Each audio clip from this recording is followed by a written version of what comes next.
Oye, País, buenas noches. Buenas noches. Oye, País, yo soy Rudy González. Gracias por su compañía en esta hora, como cada noche, aquí por Color Visión y otras plataformas de difusión noticiosa de República Dominicana y de otros lugares de América Latina y del mundo. Claro, avanza el tema de lo que es un hecho. La reforma de la Ley 124 que crea la Dirección Nacional de Inteligencia, el DNI, que es un departamento nacional de investigaciones, se llama igual DNI, las siglas son iguales, pero que ahora es una sombrilla mayor, con un espectro mayor de acción para un organismo dirigido a garantizar las labores de inteligencia para prever situaciones que vulneren la seguridad nacional.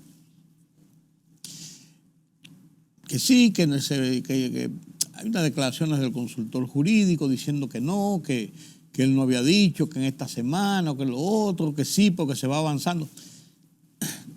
No tengamos tantos periquitos ya con una situación que lo importante, lo trascendente, es que se ha vuelto sobre los pasos de esta ley mal concebida, mal estructurada, con nebulosas, con todos los periquitos que se ha dicho, pero lo importante es que se está sobre el camino de enmendar lo que pudo haber quedado mal, en procura de que quede bien, porque es necesario que haya una estructura de inteligencia que garantice la seguridad del Estado y que garantice estar atento a lo que son los peligros que tiene la seguridad del Estado. Y eso es lo que se busca, eso se está haciendo, se ha hecho en todos los países. En los Estados Unidos fue el mayor de los ejemplos de lo que pasó en el 2001, cuando un grupo de terroristas musulmanes estallaron las Torres Gemelas, el Pentágono, secuestraron 3 aviones, todo esto. Y todas las estructuras de inteligencia y de investigación de los Estados Unidos tenían partes de conocimiento de que se estaba tramando algo, de que había una gente por ahí que estaba en esto. No conciliaron información, no actuaron en consecuencia y les explotó la bomba en las manos. Esos ejemplos indican que la dispersión de información importante sobre la inteligencia dirigida a la seguridad del Estado, a enfrentar, por ejemplo, el ciberterrorismo, que es algo moderno, el terrorismo, el crimen organizado, las estructuras criminales, son situaciones que no están contempladas ni siquiera en nuestro ordenamiento jurídico de cara a combatir el delito, porque son situaciones que se van generando en el mundo. Estamos con inteligencia artificial. Entonces los países tienen que blindarse y estar preparados para poder enfrentar este tipo de situaciones de la delincuencia mundial, de la delincuencia estructurada y organizada, que siempre va un paso adelante de los gobiernos, de las autoridades, de las sociedades. Inventan una cosa y cuando viene a ver hay que caerle atrás a ver cómo enfrentamos esto. Y eso pasa. Y entonces esa es la idea de crear una estructura de inteligencia que está consignada en la reforma constitucional del 2010. Tenemos ya 13 años, 14 años y no se ha hecho nada. Hay que hacerlo. Claro, tiene que ser algo que parta de lo lógico, de lo legal, en la base del respeto a los derechos, a los ciudadanos, que no deje dudas ni puertas abiertas por donde se puedan escapar o se puedan meter. Una de las dos cosas, se puedan escapar o se puedan meter situaciones, acciones contraproducentes que provoquen mayores malestares, mayores estados que vulneren el sistema de estabilidad y que sean usados en cualquier momento por estructuras dañinas, incluso de complicidad con eso que se trata de combatir. Todo eso pasa. Entonces, debe ser una ley clara, directa, estableciendo dentro de los parámetros del sistema institucional dominicano su aplicación y su ejecución. Y en eso se está. Y qué bueno que se esté en eso, y qué bueno que se está dialogando. ¿Qué fue lo que debió haberse hecho desde el principio? Hay un problema, vamos a sentarnos en la mesa de negociación y vamos a buscar quienes nos ayuden, los expertos, y vamos a eliminar cualquier situación que nos deje dudas, y vamos a fortalecer esto que, mira, no lo vimos y puede ser estar más fortalecido, y hacer una verdadera ley. Se está en eso, y qué bueno. Y eso parece que va a estar en los próximos días. Estamos cerca del periodo de las elecciones del 18, que faltan una semana y algo. Después de eso viene el 27 de febrero y se abre la legislatura, y a partir de ahí en cualquier momento se puede someter un nuevo proyecto de ley enmendando esta ley, porque ahora mismo es una ley, se la pueden aplicar a cualquiera. Hay que enmendar esa ley, hay que tranquilizar a la sociedad que se vio muy alterada con todo lo que se ha dicho,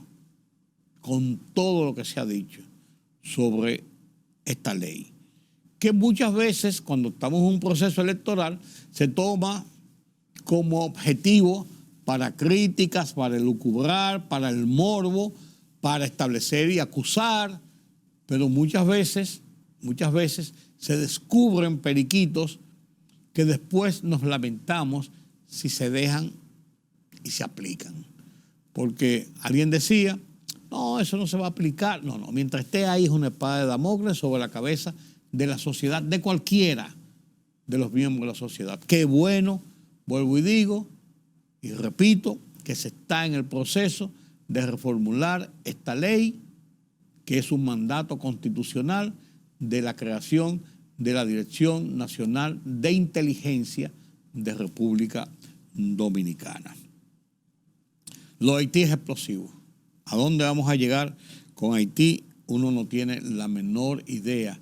Es explosivo, es una situación muy peligrosa, muy peligrosa, que uno no sabe las consecuencias que vamos a tener en República Dominicana con esta escalada continua del caos, la inestabilidad, la situación de descontrol en que vive ese país, con el ingrediente que se llama Guy Philippe.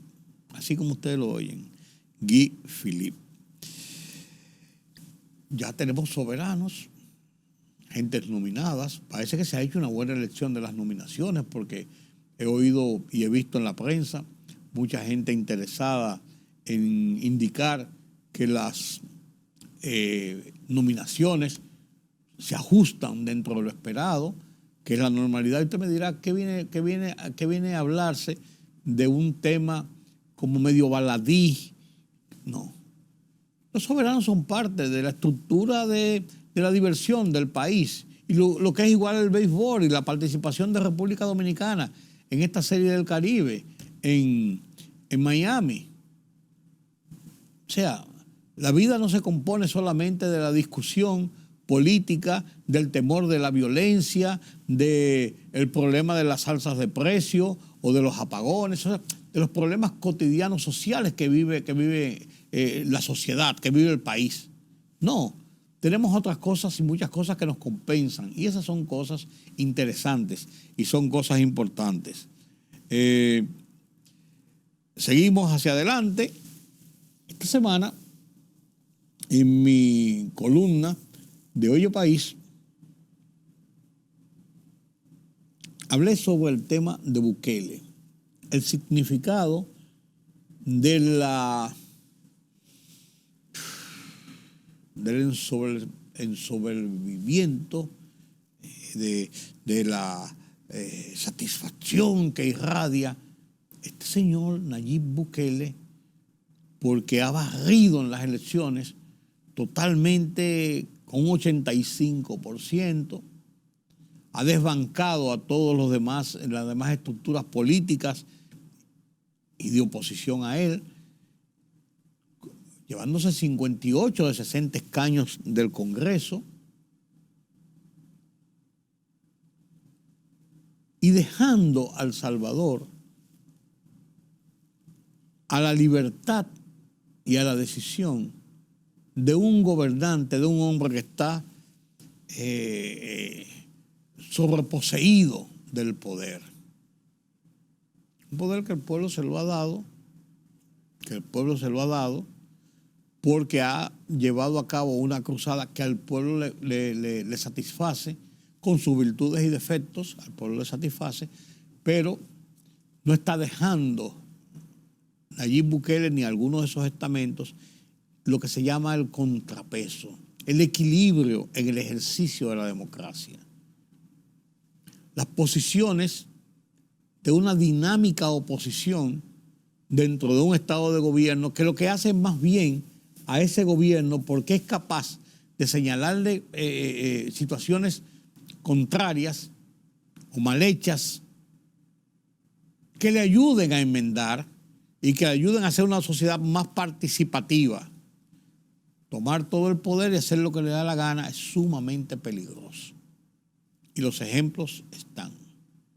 Y los ejemplos, los malos ejemplos que pueden dar situaciones de esta naturaleza a otros, también son peligrosas. También son peligrosas.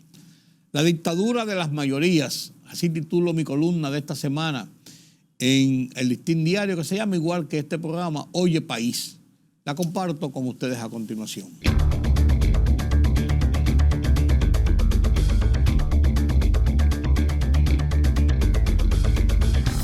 Los niveles de la victoria electoral proclamado por Nayib Bukele, 85% de los votos y 58 de los 60 escaños del Congreso, rompe los esquemas del equilibrio en el ejercicio del poder, del contrapeso, una de las garantías indispensables en que se basa el sistema democrático, que aún quedaba en El Salvador. Es lo que los estudiosos de la política mundial califican de dictadura de la mayoría, una suerte de totalitarismo desde las urnas. Montado sobre la ola de la demanda de una sociedad avasallada por la violencia de las denominadas maras salvatrucha, las cárceles se han llenado de hombres identificados como pandilleros, aunque no pocos han ido a parar a las prisiones por perfiles, en franca violación de los mínimos derechos. Lo que Bukele pretende subsanar con el eufemismo de que cualquier arresto y o prisión equivocado es compensada con es el precio de la lucha contra la violencia. Una admisión descarada de un comportamiento dictatorial. Ejemplos y consecuencias sobran. El chavismo se montó en las demandas de los pobres hacinados en los cerros de Caracas. Les dio luz, telefonía, cupones de comidas, asistencialismo social multimillonario, populismo que le ganó adeptos en el camino de la dictadura que mantiene Nicolás Maduro. Lo propio hizo Daniel Ortega, quien con conflictos más profundos en Nicaragua le siguió los pasos. Violaciones de los derechos, persecución implacable, cárcel, deportaciones contra cualquier que ose cuestionarlos u oponerse. Hoy, esas naciones sufren la amarga consecuencia de la dictadura populista y totalitaria. Un ejemplo de lo que puede ocurrir en cualquiera de nuestros países donde se pretenda imponer la peligrosa y odiosa dictadura de la mayoría.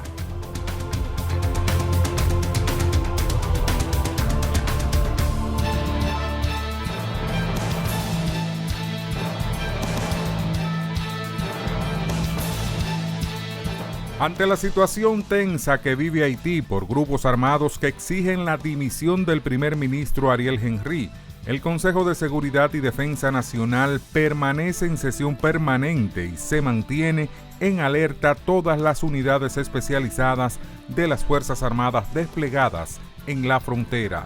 El coordinador de inteligencia fronteriza de la unidad militar responsable de la seguridad de la frontera, CESFRONT, coronel Juan Adames, explicó que las autoridades dominicanas han activado un poco más los servicios de seguridad como prevención a cualquier situación que se pueda presentar. Más de 8 millones de votantes aparecen en el padrón de las elecciones generales de 2024. De ellos, un 55,52% se concentran en 5 provincias y en su mayoría son mujeres y jóvenes, con un rango de edad predominante de 18 a 40 años.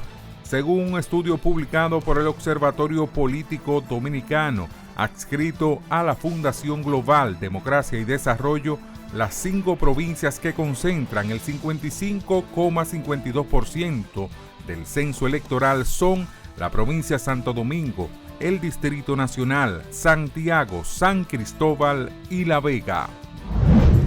La Comisión Permanente de la Junta Central Electoral de la Cámara de Diputados aprobó un informe favorable y recomendó la aprobación de un proyecto de ley que obligaría a todos los candidatos a cargos electivos de partidos políticos a participar en por lo menos 2 debates electorales organizados por el órgano comicial.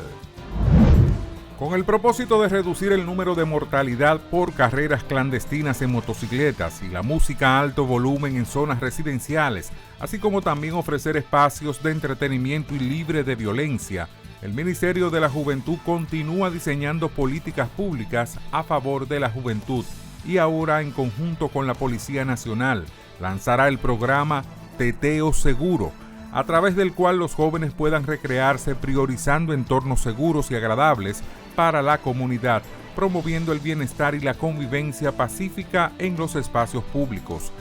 Rafael Jesús Félix García, ministro de la Juventud, indicó que el desarrollo de Teteo Seguro cuenta con el aval y la participación de actores claves en la sociedad, entre ellos líderes comunitarios, juntas de vecinos, las iglesias, la policía y otros organismos.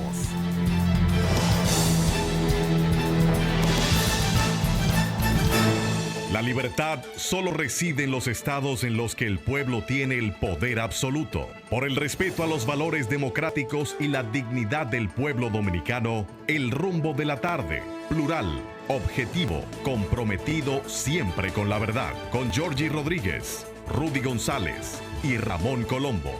Los poderosos ya están en el aire.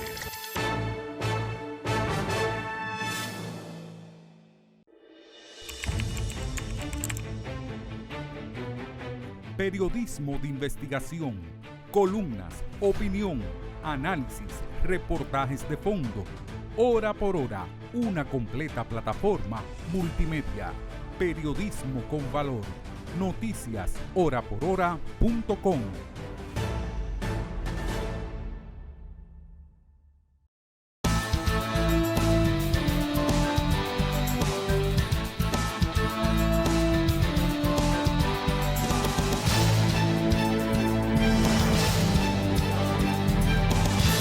Gracias por continuar con nosotros aquí en Oye País. Qué bueno que nos acompañan nueva vez para pasar revista a los temas noticiosos de la economía, temas que son importantes y trascendentes para nuestro diario vivir.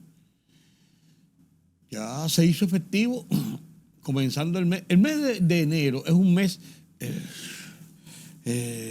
agobiante porque se ha gastado todo en noviembre y diciembre.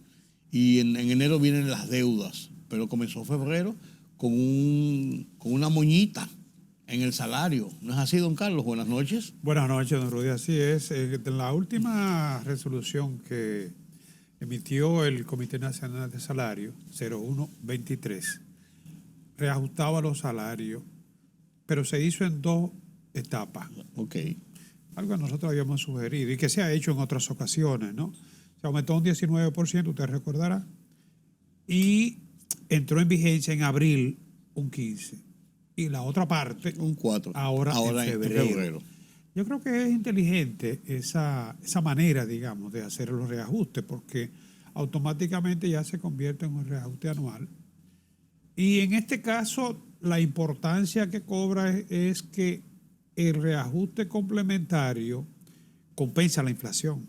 O sea que equivale a una indexación del salario, ¿no? Vamos a hacer una pregunta, Carlos. Yo gano 100 pesos. El reajuste son el 19%. Serían 119. Pero me aumentaron el 15%. Fueron a 115. El aumento de los 4 pendientes es para llevarlo al 19 antes de, o me lo aplican 19, a partir de 115. Bueno, mira, la resolución tiene el cálculo. Ok. Redondeo y eso. La resolución, por ejemplo, establece que iba a fijarse en 1 de abril, por ejemplo, la escala superior, 24.150. Eso es para las empresas que tienen instalaciones y patrimonio de más de 4 millones. Le llaman la grande, pero bueno, ya cualquier micro tiene 4 millones de activos, instalaciones. Y que ahora en febrero sería ese salario 25.116. La resolución lo tiene ya calculado. ¿no? Ok. Esto equivale a $425 con 69 centavos, $426, ¿no? Pero esa es la escala superior, ¿eh? No es la que devenga la totalidad de los trabajadores. Que es la mayoría que va a estar un poco más bajo, sí. Claro, porque estos salarios rigen para las empresas que de alguna manera cumplen con ciertas formalidades, ¿no? Eran 4 escalas, recuerda. Son 4 escalas. 4 ¿no? escalas. La segunda escala, por ejemplo, que tenía 22.138, ahora pasaría a 23.023, con el reajuste complementario, ¿no? Pendiente, ¿no?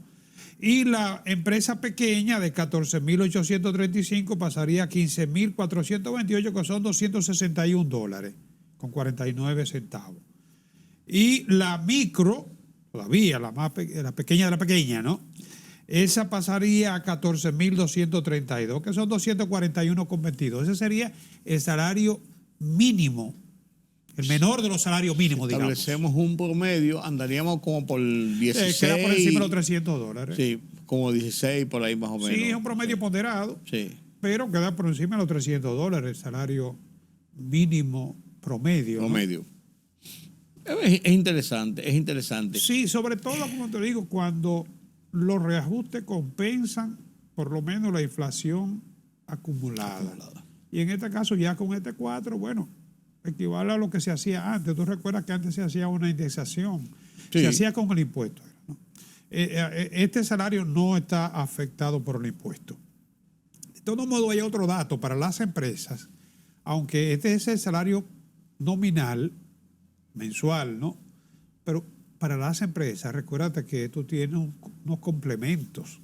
Correcto. Por cada pago del salario mensual, cuando tú calculas el sueldo 13, la seguridad social, el pasivo laboral, es más de un 40%. Sí, correcto. De costo laboral para las empresas. Sí. Pero esas moñitas siempre ayudan, Carlos. Claro. Siempre ayudan. No se prevé para este año nuevos ingresos, porque este año no toca aumento salarial por ley. Es cada 2 años. Es cada 2 años, salvo que hayan negociaciones específicas directas con gremios, como el caso del ADP, de los médicos, del AMPA, de agricultura, o sea, que se hacen ya sectorialmente cuando hay negociaciones con el gobierno central de acuerdo a situaciones que se presentan. Ese es sectorial, este es para el salario mínimo no sectorizado. Global, y global. Sí, porque hay sectores ya de turismo, hoteles, hay para la parte diferentes actividades. Agrícola, hay varios diferentes. Sí. Bueno, pero esa moñita alcanza y sirve para algo. Cualquier aumento que se le practique al salario siempre beneficiará al trabajador. El coeficiente, yo tengo que leerlo en tu agenda, porque ¿verdad? El coeficiente de la deuda regresa a los niveles prepandemia. O sea, que nosotros estamos colocados fuera del periodo de pandemia y pospandemia. nueva Yo vez. creo que las estadísticas internacionales ahora mismo casi todas vienen en función de lo que éramos antes. Pues la pandemia dividió, Sí, que va del siglo. Y como que todo se paró y comenzamos como en cero. Por ejemplo, por yo así vi el decirlo. otro día que España recibió 85 millones de turistas. Y en la misma feria se habló de la recuperación del turismo mundial, que se acerca a los niveles prepandemia. La pandemia. En el caso de España estaba ya casi rebasando el nivel de prepandemia.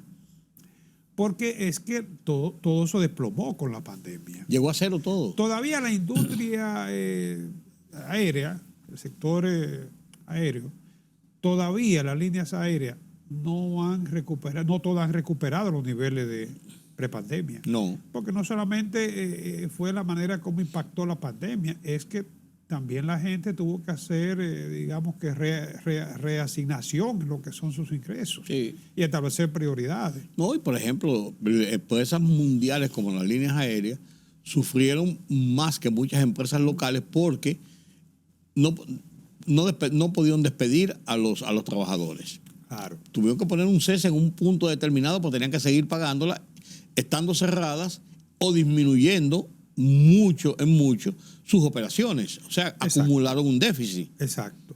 Entonces, el Banco Interamericano de Desarrollo hizo un estudio de los coeficientes de la deuda con respecto al producto. Y dice que retornan a los niveles prepandémicos un 77% para el Ya que Caribe. es mucho. Es alta todavía, porque en el Caribe los países viven muy endeudados. Sí.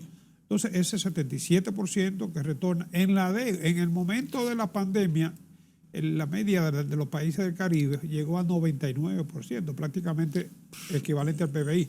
Pero eso sucedió por dos factores. Es que la deuda se incrementó sustancialmente para poder hacerle frente a los gastos de la pandemia, ¿no? Pero además el PBI Descendió. se contrajo. Entonces, cuando tú sacas la relación deuda-PBI, pues obviamente que va a notar ese impacto, ¿no? De que un PBI menor con una deuda mayor, pues lógicamente va a aumentar el coeficiente, ¿no? Totalmente. Entonces, ahora mismo la situación casi retorna a nivel prepandemia, 77%. República Dominicana, en ese contexto, tiene un 45.8% del sector público no sectorizado y menos del 70% de lo que es el coeficiente deuda entre el PBI. Básicamente es un coeficiente que se obtiene dividiendo el porcentaje que representa la deuda del Producto Interno Bruto. Correcto. Esa es una manera que se usa internacionalmente, ¿no? Para medir ese coeficiente de deuda PBI. Cuando ese coeficiente está, como en algunos casos, llegando al 100%, porque si tú tienes un PBI de 100, debes 100. Sí, claro. Y eso es como cuando tú en una empresa tienes activo por 100.000 y debes 100.000. Lo debes prácticamente todo, ¿no? Como te digo, ese coeficiente es una parte de la realidad porque, como todos sabemos, el PBI no es un flujo, el PBI no es una corriente monetaria que tú puedes utilizarla para pagar. Son propiedades, son activos.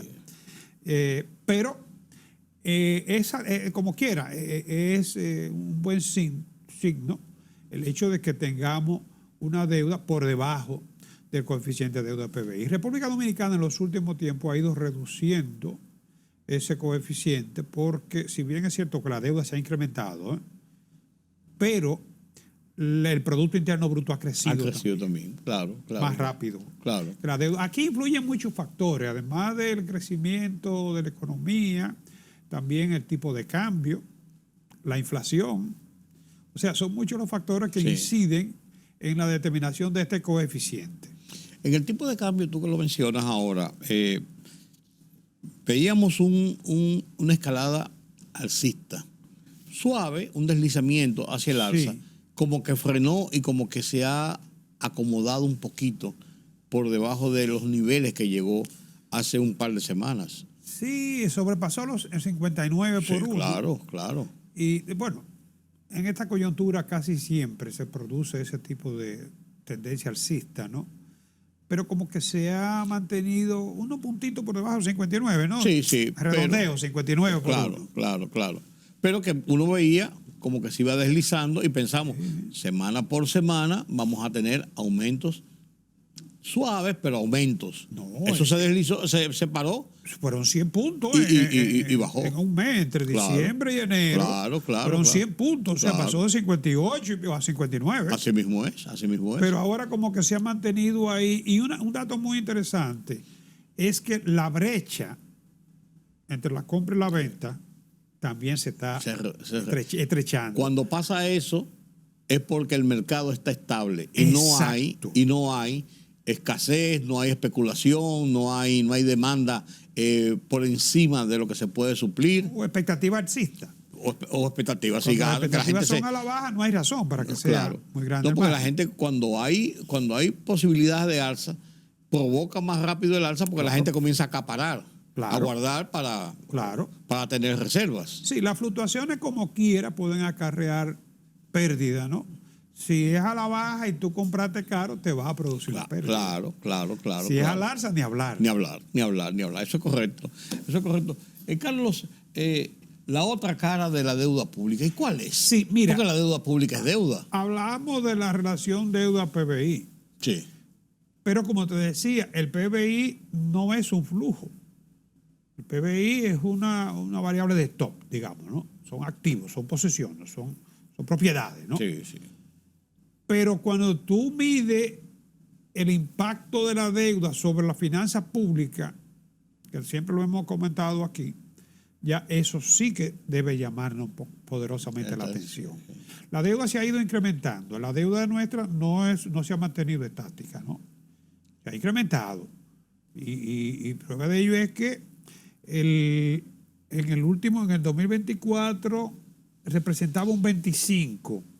Llegó a representar en el 2021 un 29%, pero debemos más ahora. Simplemente, como te decía ahorita, el producto ha crecido con una mayor proporción. En el 2023 hubo que especializar el 25.4% de los ingresos para pagar intereses. Y ahora en el presupuesto de este año es un 25%, que hay que especializar los ingresos corrientes, ¿no? Solamente para pagar intereses. Pero un 25% de un presupuesto más alto es un incremento real de ese pago. Claro. O sea, el 25% se queda estático como porcentaje, pero al ser más alto, el total es más alto también lo que tenemos que invertir. Pero mira un dato que publicó la CRES esta semana. La deuda consolidada per cápita, o sea, si tú distribuyes la deuda entre todos y cada uno de nosotros, por cápita, por cabeza, sí, ¿no? por cabeza. Sería de $6,975. Cada dominicano debe. Niño, hombre, mujer, adulto, anciano. Si todo. fuéramos a pagar la deuda ahora mismo y le dijéramos a cada quien, vamos contribuye a aportar, con lo que cada uno te va a cada comprar. uno tendría que buscar $6,975. $6,700. 20 años atrás, en el 2004, ese índice era de 1.253. O sea, fíjate el incremento de un 456.6%. Sí, es alto. Eso te indica a ti que, es verdad, la población se ha mesurado en el crecimiento, pero la deuda ha crecido aceleradamente, ¿no? Entonces yo creo que tanto la deuda per cápita como el porcentaje comprometido para pagar el costo financiero, la carga financiera de esa deuda, creo que son dos indicadores que nos dicen más cuando analizamos la deuda que la relación deuda, el coeficiente deuda-PBI. Definitivamente. Claro, debemos verlo en conjunto, ¿no? Es la segunda partida más grande después de la de educación, que sale del presupuesto, ¿no? Y ese 25%, te digo, crece mucho más. La cuarta parte. Claro, la cuarta parte. No digo que no se deba, no, siempre se debe. Claro, también influye mucho en esta proporción la tasa de interés. Cuando la tasa de interés sube, pues sube, aunque sea la misma deuda, se va a subir más, ¿no? Claro. Y traducido a pesos, a final de cuentas, en el también, volumen de esta economía, el tipo de cambio. todavía sí, el tipo de cambio lo incrementa. De todo modo, aquí lo que ya lo hemos hablado en reiteradas ocasiones, lo que se plantea, y tendrás que enfrentarlo, cualquiera de los ganadores de las próximas elecciones, ¿no? Es que hay que buscar la manera de generar los recursos para poder hacerle frente y, digamos que, si no dejar de buscar financiamiento, porque siempre habrá que buscar financiar, ojalá fuera para financiar obras de infraestructura, ¿no? A largo plazo, a baja tasa. Pero por lo menos hacer sostenible la finanza pública, porque por este camino, lamentablemente, no vamos a poder seguir en el largo plazo. En esta semana pasada y a principios de esta misma semana se ha estado hablando ya nueva vez, poniéndose en discusión el tema de la necesidad imperiosa de esa reforma, que se ha venido hablando hace mucho tiempo, pero como que se motorizó en estos días. Han habido algunas opiniones y se está hablando de la situación real de la economía. Mira, actuando con responsabilidad, la clase política debería ponerse de acuerdo y aprobarla cualquier sea que venga. Porque va a ser. Claro, por eso digo, pero así no le afecta a ninguno. Porque lo que es igual no es ventaja, Claro, como dice, claro. ¿no? Vamos a aprobarla ahora. Y ya ni eres culpable tú, no soy culpable yo. Porque la vamos a necesitar. La oposición, si gana, lo va a necesitar. Y el gobierno, si se reelige, también lo va a necesitar. Claro. Habrá que hacerla. Pero en medio del proceso no es posible. Eso será ya después del proceso de las elecciones. No, como yo te digo, sí sería posible. Pongámonos de acuerdo y hagámoslo. Sí, porque nadie se va a arriesgar en el proceso, en medio del proceso electoral. Hay que esperar, van a esperar los 3 meses por lo menos que pase el proceso. No, y si gana la oposición, entonces tendría que esperar después la juramentación. No, pues podía establecer en un marco de un periodo de transición, establecer todo el mecanismo, tenerlo todo organizado para tan pronto asuman el poder hacerlo. Y hay que llegar a una concertación por las cámaras legislativas. Sí, la diferencia no sería tanta en términos de meses, de junio a julio. O sea, que ya como quiera, vendría entrando en vigencia el año que viene. Sí. Ya hemos pasado por esa. Creo que Danilo Medina, cuando llegó al poder, se aprobó una reforma y entró en vigencia en el año siguiente. Porque tiene sentido y tiene lógica, porque ya el año va corriendo y usted se prepara para lo que viene para el año próximo, hacer todo su planeamiento para eso. Todavía de esa reforma del 2012, todavía hay partes que no se... Que no se han cumplido. No, recuérdate la placa. Sí. Bueno, sí. Esa fue una. Y bueno, y también de la Estrategia Nacional de Desarrollo, el ITEBI, que se elevó a un 18 transitoriamente, sí. Para que en el 2016, creo, se bajara a un 16, obviamente, cuando se lograra, porque fue condicionado, ¿no? Sí. Un aumento de la tasa. Aumento en el coeficiente de presión tributaria. Y no se dio. No, todavía. Todavía no se ha dado. Carlos, gracias. Gracias. Tenemos una cita nueva vez la próxima semana. Una semana complicada la próxima. Elecciones, día de San Valentín. Sí. O sea, una semana medio complicada. San Valentín cae el mismo día del miércoles de ceniza. El miércoles de ceniza. Comienza la cuaresma realmente. Solo ceniza hallarás. Solo ceniza hallarás. Así le va a pasar a algunas parejas. Gracias por acompañarme en este conversatorio con Carlos Cuello sobre la situación de la economía nacional e internacional. Permítame la pausa.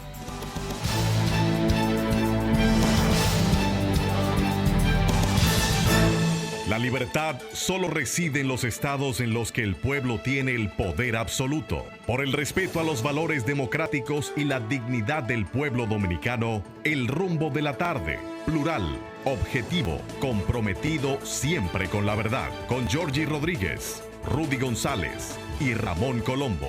Los poderosos ya están en el aire.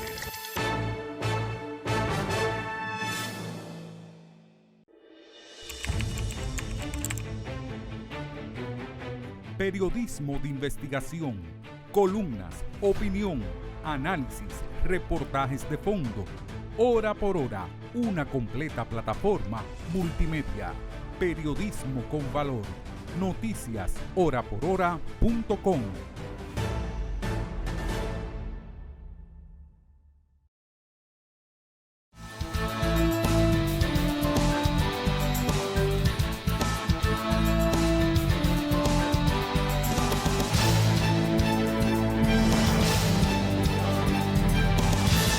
El tema de Haití, le comentaba anteriormente, está sumamente delicado, sumamente tenso. ¿Qué problema, qué lío qué terrible caos en el que ha caído definitivamente Haití y el peligro que eso representa para la República Dominicana.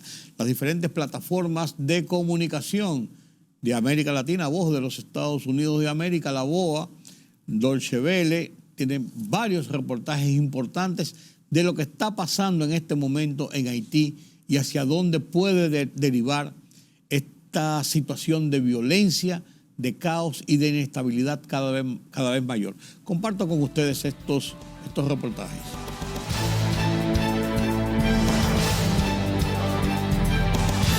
La situación es tensa en el barrio capitalino de Solino. Continuos tiroteos, neumáticos ardiendo, carreteras bloqueadas.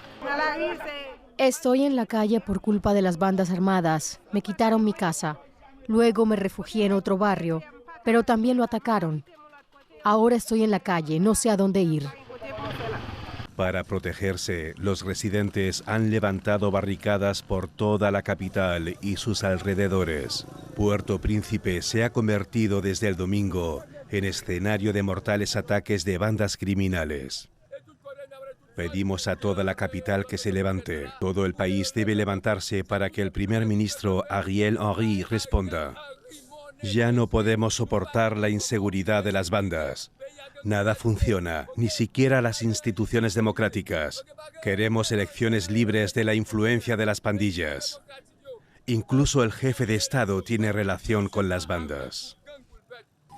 Las manifestaciones antigubernamentales en todo el país son cada vez más masivas. Se teme que estos últimos ataques marquen un punto de inflexión para las bandas criminales. El año pasado, la ONU estimó que el 80% de Puerto Príncipe se encuentra bajo control de las pandillas, cuyos miembros son sospechosos de matar a casi 4.000 personas y de secuestrar a otras 3.000 en 2023. Durante los 3 años de Ariel Henry en el poder, la población ha sido asesinada y secuestrada. Hoy nos rebelamos para decir no, ya no aguantamos más. Creemos que todos los haitianos deben unirse para sacar al primer ministro. Los residentes temen que si Solino cae en poder de las pandillas, estas tendrán fácil acceso a otros barrios como Canapé Vert, que hasta ahora ha permanecido pacífico y en gran medida seguro. Disparos, saqueos. Puerto Príncipe, la capital de Haití, se ha convertido en una tierra sin ley. La población se manifiesta contra la violencia extrema e incontrolable. El 80% de la capital está gobernada por el crimen organizado. Están hartos de vivir con miedo, atrapados por las luchas de las bandas rivales, la policía y las brigadas civiles, asesinatos indiscriminados, violencia sexual y secuestros, un negocio rentable que financia a los grupos criminales. Echaremos a las bandas criminales. La vuelta esta semana por sorpresa del ex senador y líder rebelde Guy Philippe ha conmocionado a muchos haitianos. Cuenta con el apoyo de una brigada armada que opera al margen de las autoridades. Pide la dimisión de Ariel Henry. Sucedió al presidente electo Jovenel Moïse, asesinado en 2021. Este miércoles expira su mandato, auspiciado por la comunidad internacional para guiar a Haití a unas elecciones libres que no se han celebrado y que partidos y población exigen. La gente busca a Guy Philippe para apoyarlo. Guy Philippe negocia con los opositores que lideran las protestas. Una mujer grita desesperada. Han acribillado a balazos a su marido. Está moribundo en el suelo. Cerca de 5.000 muertos el año pasado. La barbarie que sufre la población es comparable a la de una zona de guerra. La guerra entre bandas se cobra más de 13 vidas al día, advierte Naciones Unidas. Según UNICEF, hay más de 300.000 desplazados internos que huyen de la violencia y malviven en campos improvisados.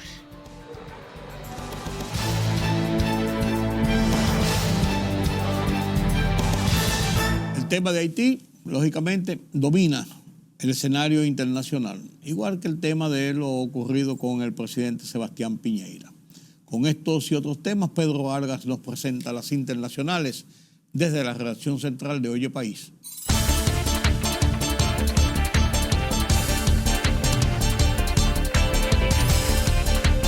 El mundo está entrando en la era del caos, alertó el secretario general de la Organización de Naciones Unidas, ONU, Antonio Guterres, al presentar ante la Asamblea General sus prioridades de trabajo para 2024. Guterres describió el mundo actual como una peligrosa e impredecible ley de la selva, donde reina la total impunidad, con amenazas como una crisis climática desbocada, una inteligencia artificial sin regulación, unas instituciones internacionales no representativas y unas desigualdades cada vez más agudas. El primer ministro haitiano Ariel Henry instó a la calma en un discurso público tras 3 días de violentas protestas que han paralizado al país exigiendo su renuncia. El breve discurso hizo poco para apaciguar a miles de personas enojadas y frustradas por la implacable violencia de las pandillas, la profundización de la pobreza y la falta de elecciones generales a la vista. Kenia solicitó ingresar como miembro observador permanente en la Organización de Estados Americanos, OEA, para coordinar la misión policial que pretende enviar a Haití, reveló el organismo. El Consejo Permanente de la OEA acordó durante una sesión remitir la solicitud del gobierno keniano a una comisión de asuntos jurídicos para que emita una recomendación sobre el procedimiento a seguir.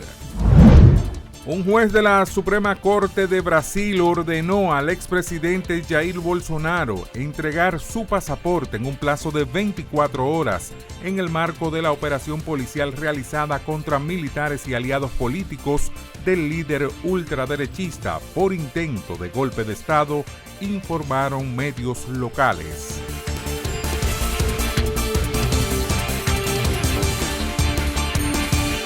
Llegamos al final de esta emisión de Oye País. Gracias por su compañía en esta hora, como cada noche. Yo soy Rudy González. Nos vemos en la próxima.